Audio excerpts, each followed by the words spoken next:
Ciência e valores. Vamos estudar nessa aula os valores cognitivos e os valores éticos e políticos da ciência, tentando também entender aí como que a ciência vai funcionar e como que deve ser o trabalho do cientista.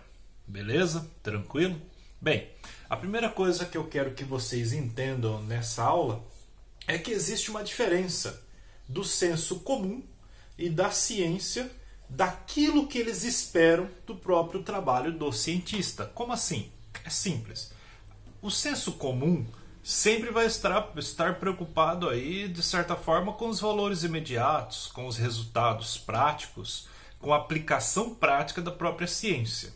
Enquanto a ciência tem um interesse muito mais estruturado no conhecimento do próprio mundo, como esse mundo funciona.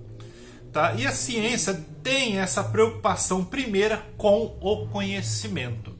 É como se a ciência tivesse esse compromisso com o conhecimento fora aí de qualquer outros interesses. É daqui que nós vamos entender os valores cognitivos da ciência. Tá bom? Tranquilo até aqui? Sossegado?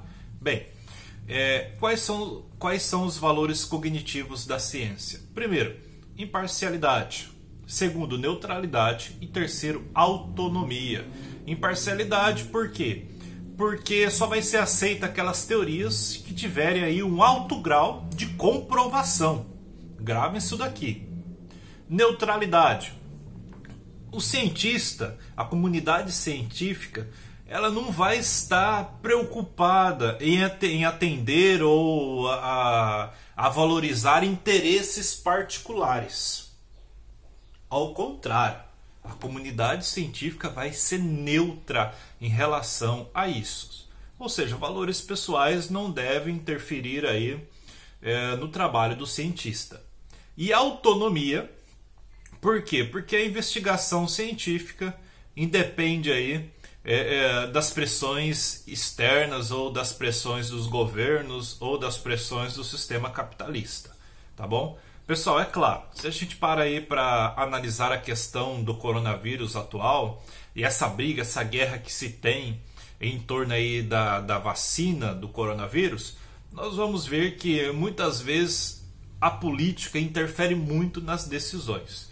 Tá? Mas em si, pelos valores cognitivos da própria ciência, grave isso daqui, repetindo, imparcialidade, neutralidade e autonomia, não deveria ter influência nenhuma o trabalho ali do cientista, a investigação dos cientistas, não deveria ter influência nenhuma de governos ou de qualquer pressão externa. Beleza? Tranquilo? Tipo assim, não importa de onde vem a vacina, o que importa é o alto grau de comprovação, é o alto grau de eficácia, é os requisitos ali dos valores científicos. Beleza? Tranquilo? Continuando. Como eu disse, existem os valores cognitivos da ciência e existem também os valores éticos e políticos. Como assim?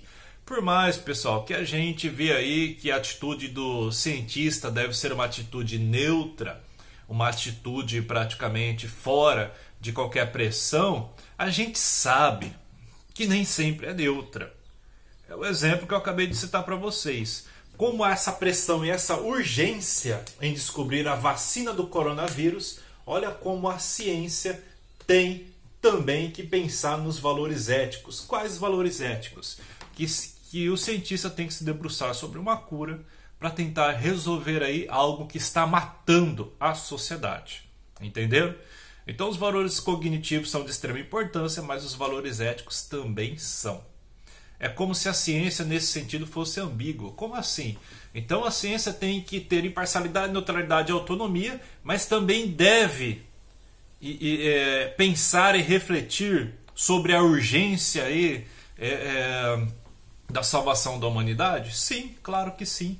Então o cientista ele tem que ser uma pessoa com um caráter filosófico, reflexivo e ético muito bem claro, porque ele precisa estar constantemente questionando, se perguntando qual é a finalidade do trabalho dele. Tá? Do trabalho dele. E aí o poder da ciência é mais ambíguo ainda, por quê? Porque ao mesmo tempo que a ciência se desenvolve também por influência do capitalismo, e todos vocês sabem disso, isso aqui parece hipocrisia por um lado, mas a ciência também é influenciada pelos valores emocionais, tá? Repetindo, por isso, pessoal, que a ciência, o cientista, ele deve ser acompanhado constantemente por reflexões de caráter moral, também de caráter político, tá?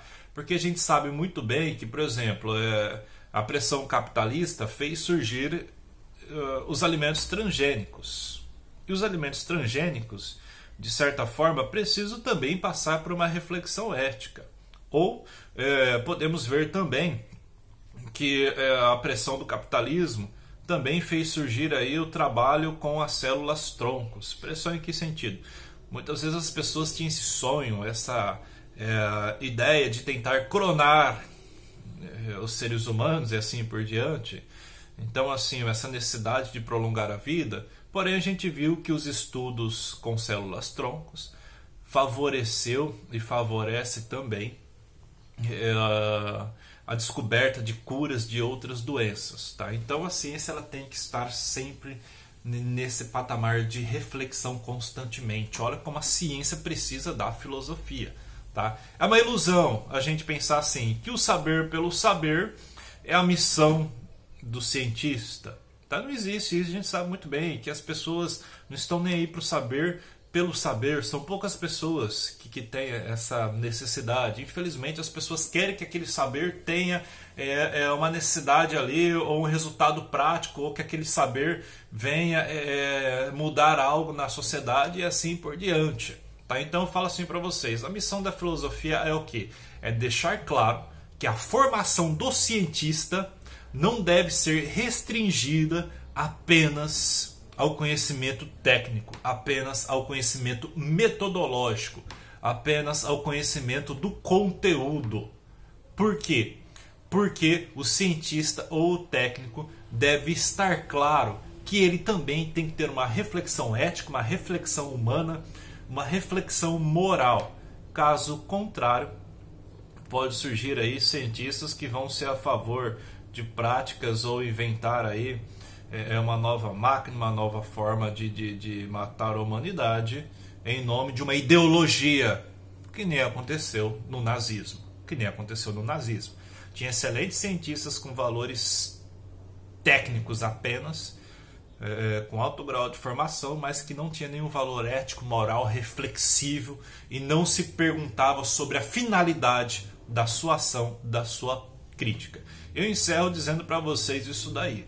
O estudo da bioética hoje ela é de extrema importância, porque é a bioética que vai pensar sobre os alimentos transgênicos, sobre as células tronco, sobre até onde a ciência pode ir, sobre os avanços da ciência, e a filosofia vai dizer justamente isso. É necessário que os cientistas, os técnicos, façam constantemente as reflexões sobre a finalidade da sua prática científica e sobre as consequências dessa finalidade, tá? Essa aula é de extrema importância. Quem conseguir captar o valor dessa aula aí, com certeza vai ser um excelente cientista, com certeza vai ser uma pessoa aí de um pouco mais de caráter e ética na construção também da ciência. Abraço!